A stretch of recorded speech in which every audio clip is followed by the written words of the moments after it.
Assalamualaikum warahmatullahi wabarakatuh. Alhamdulillahirabbil alamin. Allahumma shalli wa sallim ala nabiyyina Muhammad wa ala alihi wa sahbihi ajmain. Walhamdulillahirabbil alamin. Pertama kita panjatkan puji syukur kehadirat Allah Subhanahu wa taala. Salawat serta salam tak lupa kita curahkan bersama kepada junjungan besar kita Nabi Muhammad sallallahu alaihi wasallam.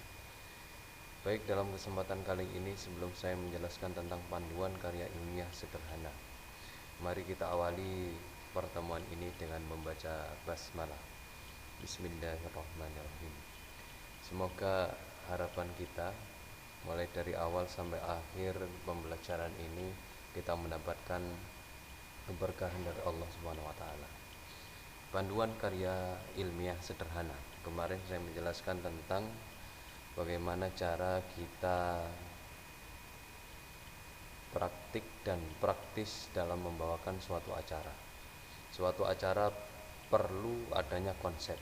Nah, konsep sebelum kita menyampaikan suatu depan umum, berarti di sana ada hal yang perlu ditulis atau disiapkan. Lain halnya kalau misalkan kita sudah terbiasa ketika berada di depan, apa yang mau sudah kita bicarakan itu sudah terkonsep dalam kebiasaan kita, sudah terkonsep dalam kegiatan kita sehari-hari ya, itu sudah ada dalam benak kita, itu berarti sudah ada proses kebiasaan.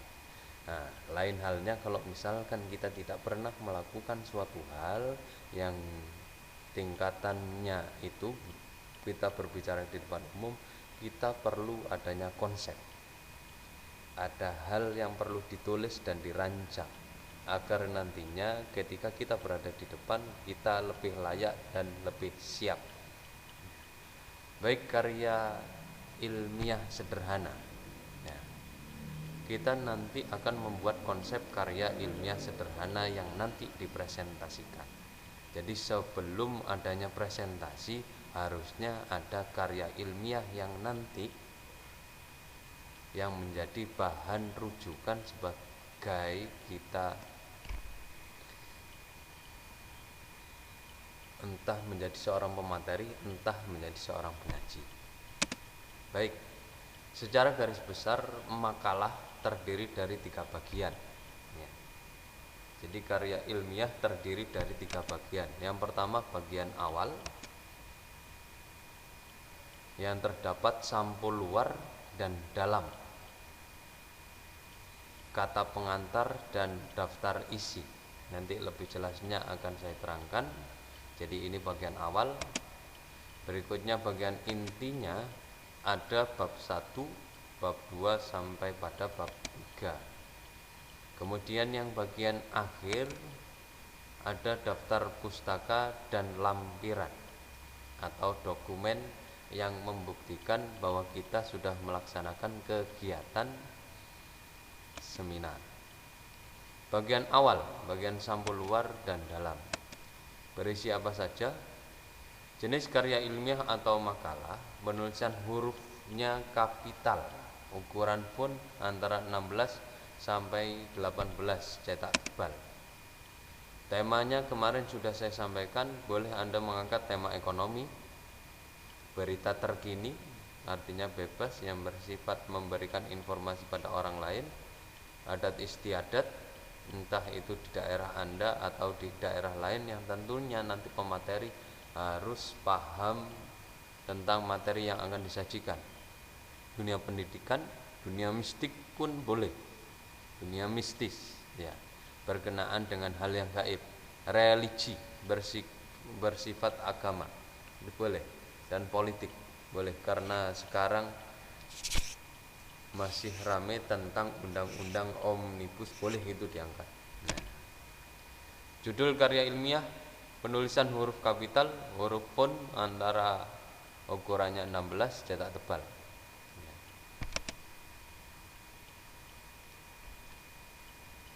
Setelah adanya judul karya ilmiah, di bagian atas itu sudah jelas. Nah, bagian atas ditulis tentang makalah, huruf kapital seperti ini. Tema tidak perlu ditulis, tidak perlu.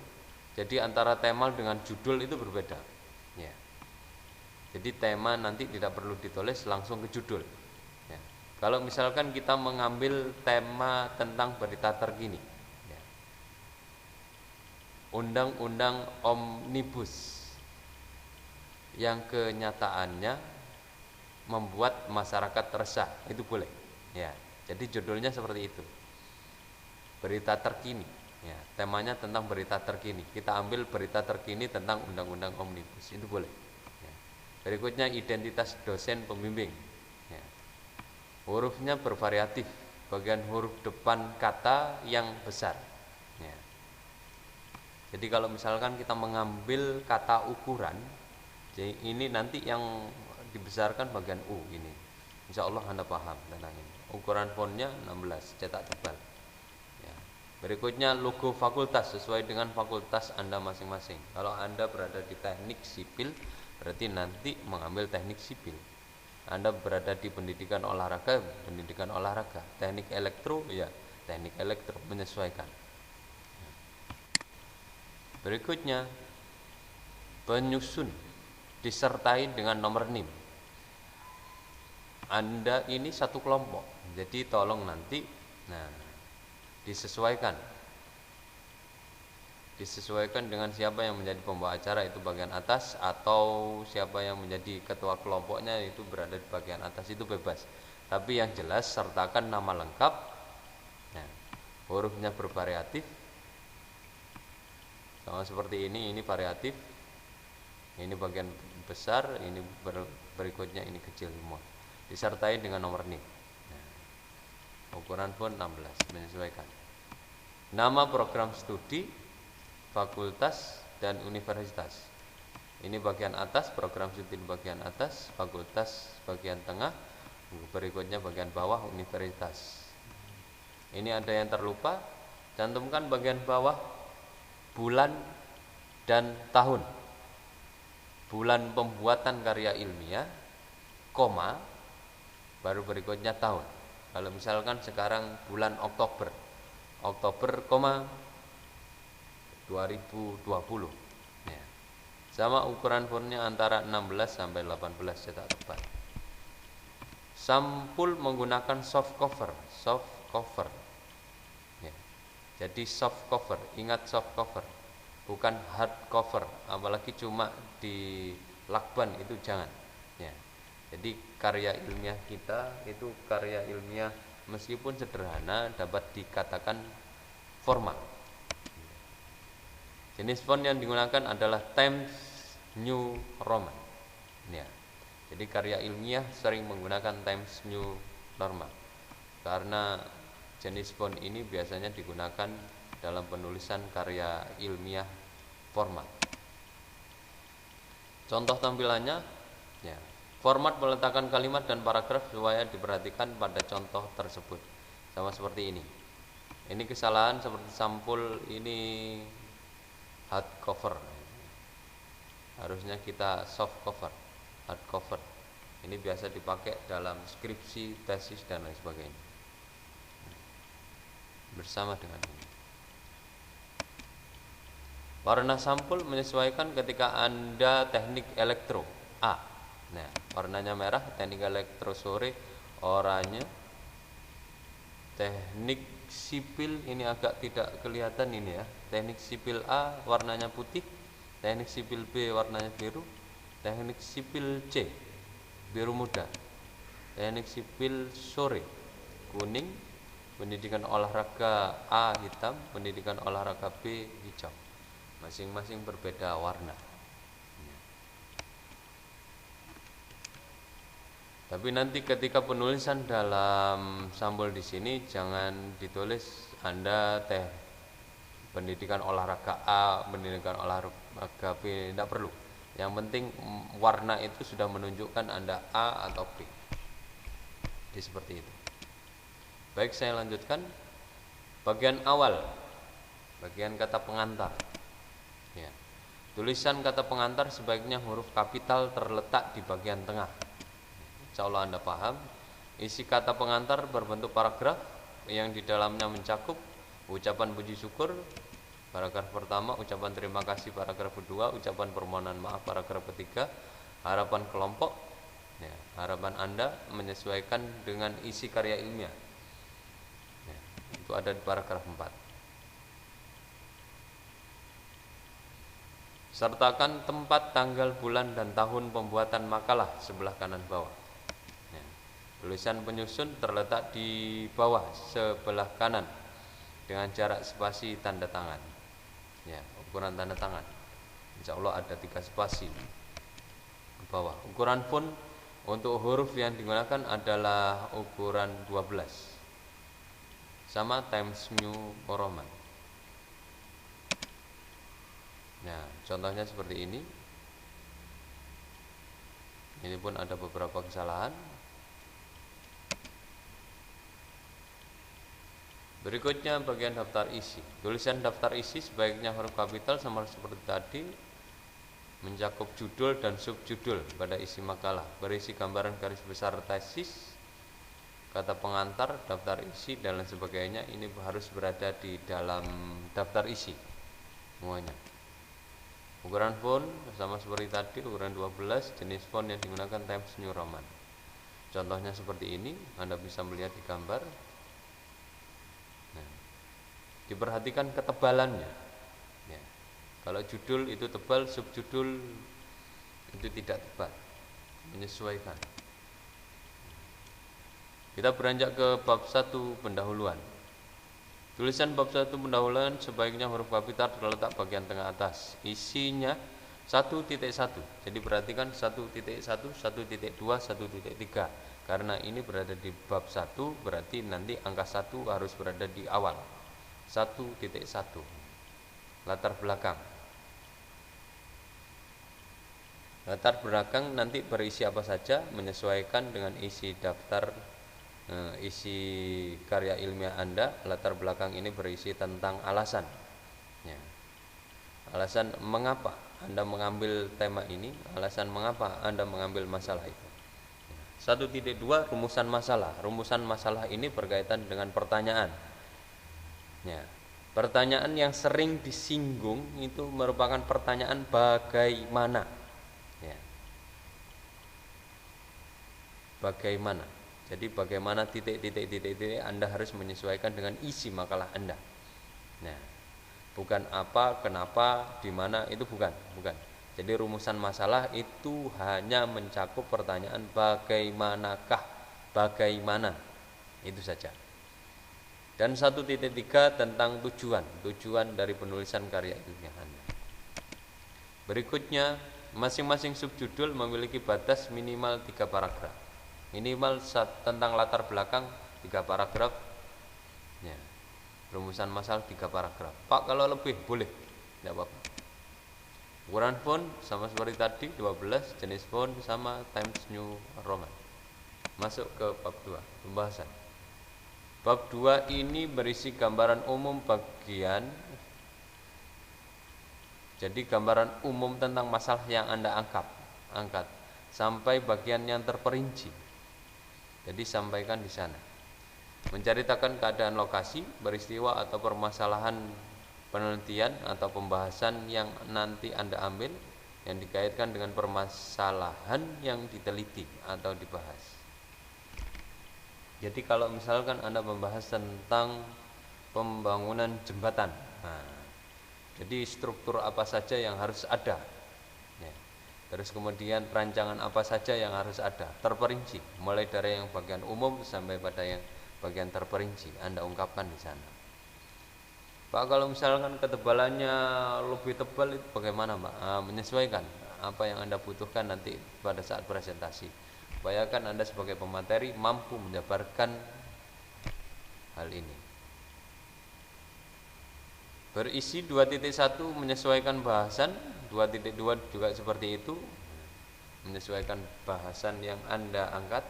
Jadi jangan mengambil angka 1.1, tidak boleh. Karena ini sudah bab 2, berarti nanti angka awalnya itu 2. Nah, 2.1, 2.2 dan seterusnya.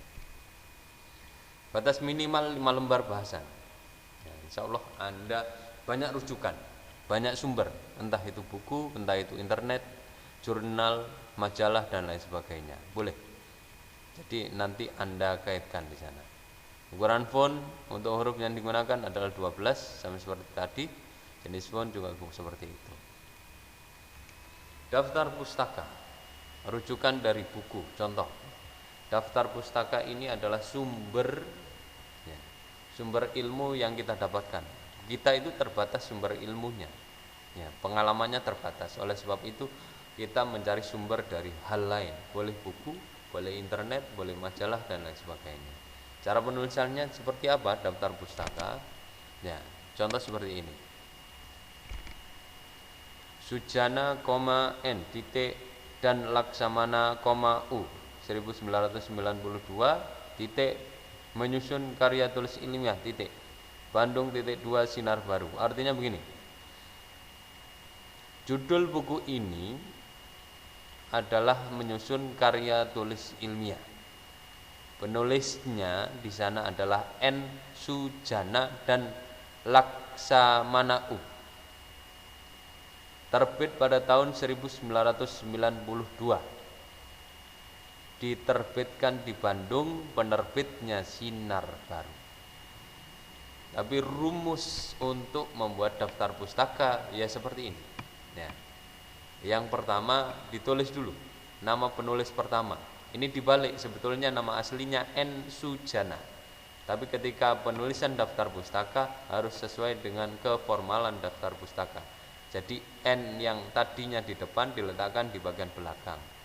Nah, Sujana ini yang belakang, bagian belakang diletakkan di depan, disertai dengan tanda koma. Baru berikutnya ini bagian depannya. Kalau misalkan ini sudah selesai, beri tanda titik. Dan ini dua penulis ini. Buku menyusun karya ilmiah ini dua penulis. Ini penulis kedua, Laksamana U. Ini tidak perlu dibalik, sesuai dengan aslinya. Nah, baru berikutnya tandai dengan titik, tahun terbit, titik lagi, menyusun karya ilmiah. Harus ditulis dengan huruf miring. Huruf miring. Rata-rata huruf miring. Ada yang tebal, ada yang garis bawah. Ambil salah satu saja bagian huruf miring. Diakhiri dengan tanda titik, baru berikutnya kota terbit, dicantumkan titik 2, baru selanjutnya penerbitnya Sinar Baru. Jadi seperti itu. Jika ada beberapa buku yang dijadikan sumber penulisan memiliki nama penulis yang sama, nama penulis yang sama serta tahun penerbitan yang sama, maka urutannya ditentukan secara kronologis berdasarkan abjad buku-bukunya. Contoh seperti ini.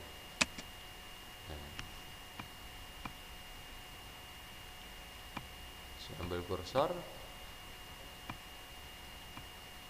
Ini menjorok ke dalam. Artinya kelanjutan dari ini. Jangan sampai ini seperti paragraf, yang ini menjorok ke dalam, yang ini berada di baris sebelah sini. Tidak boleh. Jadi ketentuan cara penulisan daftar pustaka, bagian awal seperti ini, diletakkan bagian ujung ini. Kalau misalkan ini tidak cukup atau tidak memenuhi, lanjutkan di bagian sini. Jadi seperti itu. Sama seperti ini. Ini dua penulis. Bukan dua penulis, satu penulis, tahun yang sama, buku yang berbeda. Ini ada kesalahan di bagian ini. Tapi biasanya ini tidak dicantumkan, ini hanya shrednya gitu, tanda strip saja, penulisnya sama gitu. Langsung bagian ini, itu boleh. Coba Anda pahami lagi cara penulisan daftar pustaka lewat rujukan yang lain.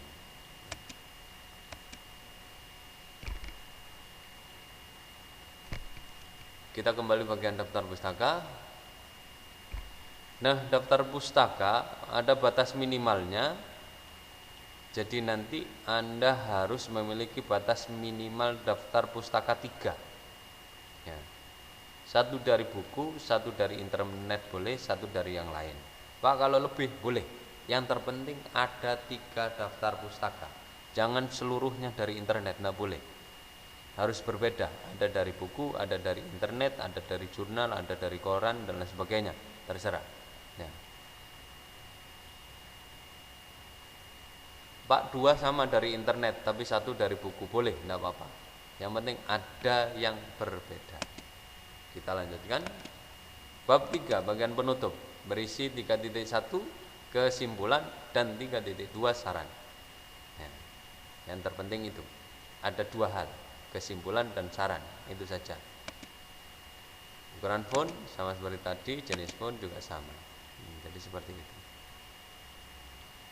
Jadi tadi ini sebagai penekanan, daftar pustaka harus memperhatikan cara penulisan daftar pustaka secara umum. Dilihat cara penulisan daftar pustaka dari buku itu akan berbeda ketika kita mengambil rujukan dari internet. Dari internet pun juga berbeda ketika kita mengambil dari koran. Nah, coba nanti Anda pelajari bagaimana cara penulisan daftar pustaka. Insya Allah paham tentang itu. Jadi lihat sumber yang akan dirujuk, berikutnya buku, artikel, jurnal dan lain sebagainya. Yang penting keseluruhan cara penulisan daftar pustaka itu pasti berbeda. Yang bagian akhir adalah lampiran. Nah, lampiran pembawa acara seperti materi sebelumnya saya sampaikan bahwa lampiran ini tulis tangan. Nah, kalau notulen ini sudah kita siapkan, format penilaian juga sudah disiapkan. Jangan lupa lampiran daftar hadir. Nah, Anda tulis nanti kolom nomor, kolom nama mahasiswa, kolom NIM, kolom sebagai. Nah, kolom sebagai apa dia? Sebagai pembawa acara kah atau sebagai notulen atau sebagai anggota atau sebagai pendengar audien. Baru berikutnya kolom terakhir, kolom keterangan. Jadi ada 4 kolom, kolom nomor, kolom nama, kolom NIM, kolom sebagai, dan kolom keterangan. Insya Allah ada 5. Kita ulangi, kolom nomor, kolom nama, kolom NIM, kolom sebagai, kolom keterangan. Nah, jadi cuma itu saja. Berikutnya lampiran dokumen seminar, foto pelaksanaan. Anda nanti menggunakan aplikasi, boleh Zoom, boleh Google Meet atau yang lainnya. Yang jelas nanti tolong itu di screenshot 2 atau 3, nanti lampirkan di bagian lampiran dokumen seminar. Dan cantumkan alamat linknya. Jadi saya nanti memeriksa alamat link Anda, bagaimana proses seminar Anda berjalan tertib atau tidak menyesuaikan. Jadi seperti itu.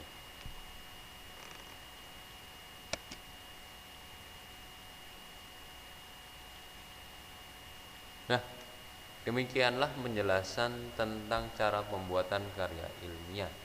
Insya Allah Anda sudah paham tentang proses bagaimana ketika melaksanakan seminarnya. Yang terpenting nanti draft tentang karya ilmiah silahkan Anda kumpulkan melalui ketua kelas, boleh. Nanti ketua kelas langsung mengirim ke saya, atau nanti berikan kepada ketua kelompok, nanti ketua kelompok langsung ke saya. Insya Allah kalau ada kesalahan pasti nanti kita revisi sebagai perbaikan, bahwa Anda nanti paham bagaimana cara pembuatan karya ilmiah. Insya Allah demikian. Ketika ada hal yang perlu ditanyakan, boleh melalui grup atau melalui jaringan pribadi saya. Kita akhiri pertemuan ini dengan membaca hamdalah, alhamdulillahirabbil alamin. Mohon maaf jika ada salah kata maupun perbuatan. Saya akhiri, la haula wala quwata illa billah. Assalamualaikum warahmatullahi wabarakatuh.